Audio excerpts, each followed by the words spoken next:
Hi guys, welcome back to my channel. So we all know that diabetes is a 24/7 condition, and while a lot of my videos do focus on specific topics like managing blood sugars around exercise or different types of food or periods even, or alcohol or anything like that, I think it's important to remember that it's not just these specific instances of events where we have to think about our diabetes. We do have to think about it every single day, all of the time.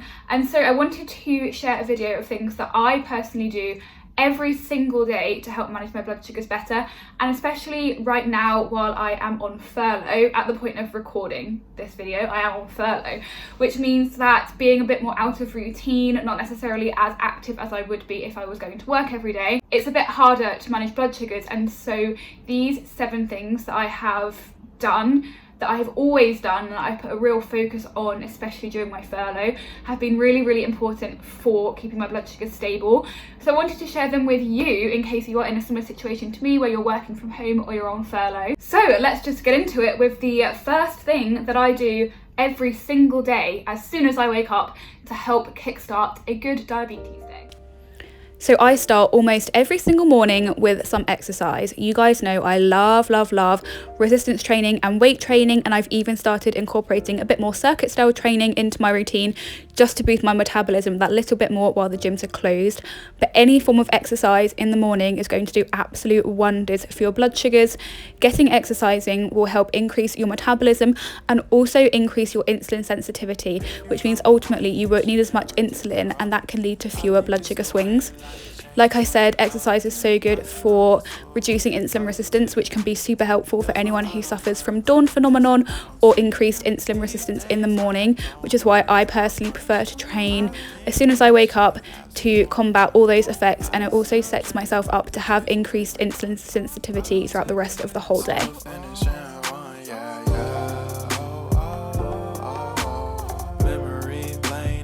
Too far away from our hearts, yeah. The ones we keep close, we should never let go. So tell me who you love, baby. Take a moment to unwind, fix yourself and realign yourself with the world, baby. Breathe slow, baby.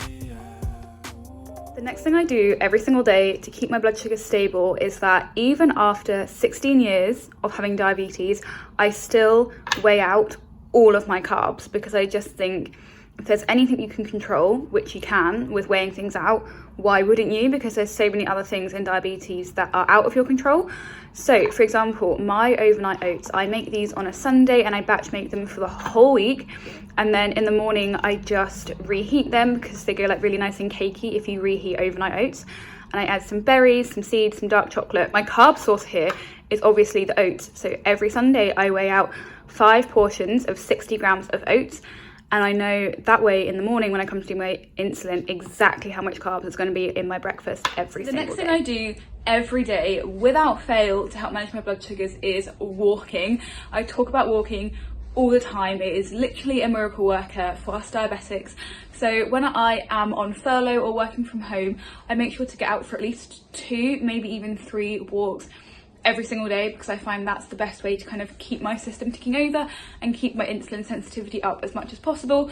So I always do one 20 to 30 minute walk after my workout and showering, getting ready for the day before coming back to start doing whatever I'm doing that day. Then I also go for one later in the afternoon, so either that will be during a lunch break or it will be a bit later on in the afternoon, maybe after work, after James finishes work. Depending on how long I've got, it will be either another short walk again, or it will be a bit longer, up to maybe even an hour if I can fit it in.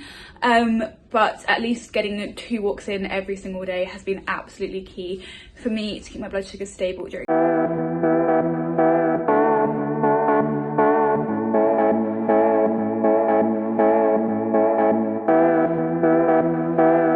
Next thing I do is not every single day, it's every single time that I eat, and that is pre-bolusing. If you don't know what pre-bolusing is, that is taking your bolus insulin before you actually eat for a specified time frame before you eat, to give your insulin time to work before then taking on those carbs, which avoids post-meal spikes.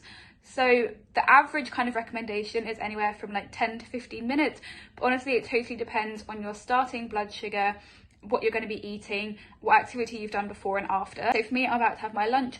I haven't done any activity since that walk this morning, and it's been about 3 hours, so I'm pretty sedentary. My blood sugars are about 7, so I don't need any correction, and I'm not actually having very many carbs. I'm just going to be having an omelette and then some tangerines for dessert. So because my carbs won't be coming until after my omelette, I'm only going to pre-bolus by about 5 minutes today. But pre-bolusing is key to avoid those post blood sugar spikes, so increasing your time in target.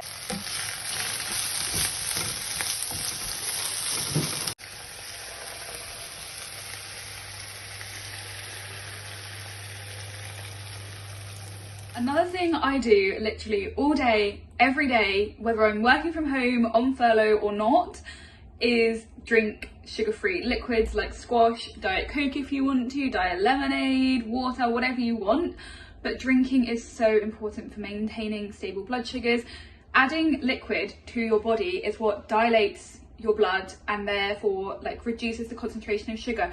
So that's why you probably get really thirsty if you have a high blood sugar. So even just drinking something sugar-free like water or squash when you're high can really help bring it down a little bit faster. But just maintaining your level of fluids throughout the day is so important for maintaining good blood sugar levels. So I always make sure to keep a full glass or bottle or protein shaker full of some kind of squash or diet fizzy drink or water next to me wherever I am, every time I'm anywhere.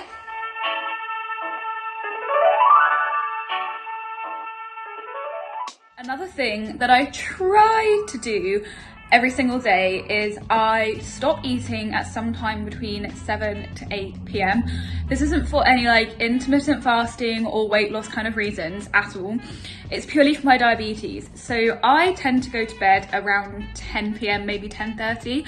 So if I make sure that I don't eat anything after 7:30, 8 p.m, that means I have 2 hours before I go to bed for any hypos or highs to happen, if they're going to happen, and I can correct them before I go to bed, which means that I'm much more likely to have a solid night's sleep and not be woken up by any high or low alarms, and have stable blood sugars throughout the whole night. Now obviously it's not always possible, social events, or if I do have a hypo after my dinner, and obviously I am going to have to eat, but on the day to day I try to not eat after that time. So it's now about 7:20. I've just had dinner, I've just had my bowl of Greek yogurt with some blueberries and granola, and I am now good to go until tomorrow morning. So fingers crossed for some stable overnight blood. So it is 8 p.m. and that means it is basal insulin time for me, and this is the final thing that I do every single day to keep my blood sugar stable, and that is I always have my basal insulin at the exact same time every single day, morning and evening. So 8 a.m.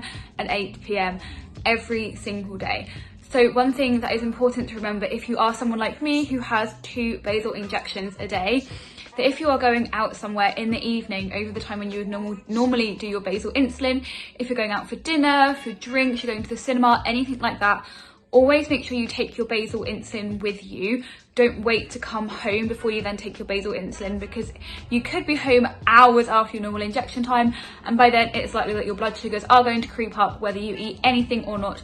You need to make sure that you always have your basal insulin on board at the right times. I know there will be occasions where we forget, or there'll be a couple of hours in between, and sometimes these are unavoidable, but please do remember to try and take your basal insulin out with you if you're going out for the evening. You might want to set alarms on your phone if you often forget to take your basal insulin at the exact same time every single day, or there is a great app called Quinn which can remind you to take your basal insulin at different times of day. If that's something that might be interesting to you, I will leave the link to Quinn down below in the description. So that is it. Those are the 7 key things I do every day without fail to help manage my blood sugars. I hope they have been useful for you.